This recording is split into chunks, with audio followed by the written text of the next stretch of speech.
So welcome back friends మీ అందరికి. So ఈ రోజు అయితే ట్రైన్ లో పార్సల్ గానీ బైక్ గానీ పంపించాలంటే నేను చెప్పిన విధంగా చేసుకుని చాలా ఈజీగా ఉంటది.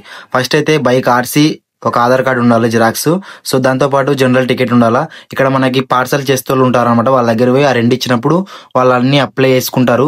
మీరు మాత్రం చెప్తున్నారండి, పెట్రోల్ మాత్రం మీరైతే ట్రైన్ లో ట్రావెల్ చేయొద్దంటే కేసు అవుతుంది అంటారు. సో వాళ్ళు మన బైక్ ని అయితే పార్సల్ గానీ బైక్ గానీ రెండింటిని బాగా ఫుల్ ప్యాకింగ్ అయితే చేసి ఇస్తారనమాట. తర్వాత వాళ్ళు ఒక అప్లికేషన్ ఫామ్ ఇస్తారు. దానిలో బైక్ డీటెయిల్స్, పార్సల్ డీటెయిల్స్ అయితే రాసి మనం అక్కడ ఇవ్వాల్సి ఉంటుంది అనమాట.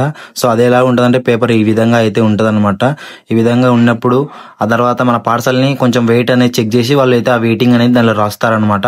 రాసిన తర్వాత మొత్తానికి ఇది అయిపోయిన తర్వాత మనం అయితే బుకింగ్ కౌంటర్ దగ్గరికి వెళ్తాం అనమాట. ఆ బుకింగ్ కౌంటర్ లో ఇచ్చినప్పుడు అప్లికేషన్ లో ఇచ్చినప్పుడు వాళ్ళు కొంచెం చూసుకొని కొన్ని చెక్ చేశారనమాట. దానిలో మంచిగా అన్ని ఉన్నాయో లేదని చెక్ చేసిన తర్వాత మనకైతే అక్కడ ప్రింట్ అవుతున్న ఒక బుకింగ్ టికెట్ మాదిరి ఇస్తారనమాట. వాళ్ళు దాన్ని బుకింగ్ టికెట్ అంటారు.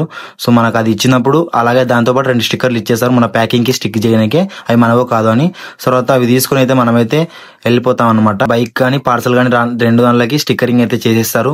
మనమైతే ఈ బుకింగ్ టికెట్ అనేది తీసుకున్న తర్వాత వెళ్ళిపోతాం. మనం ఎక్కడికైతే పార్సల్ ఇస్తున్నామో అక్కడికైతే ఆ బైక్ అయితే ఆల్మోస్ట్ వెళ్తుంది అనమాట. కొన్ని దాంట్లోకి 24 hours టైం ఉంటుంది, కొన్ని దాంట్లోకి అయితే 24 hours టైం ఉండదు. సో మీరు చెక్ చేసుకుని దాంట్లో అయితే మొత్తానికి మన టికెట్ అనేది అక్కడ ఇచ్చినప్పుడు వాళ్ళు పార్సల్ కానీ బైక్ కానీ మనకైతే ఇస్తారనమాట. ఒక బైక్ కి ఓవరాల్ గా ఒక 400 నుంచి 700 వరకు అయితే ఖర్చు అయితే కావచ్చు ఫ్రెండ్స్. వీడియో నచ్చితే లైక్ చేయండి, ఛానల్ ని సబ్స్క్రైబ్ చేసుకోండి. Okay friends, bye, thank you.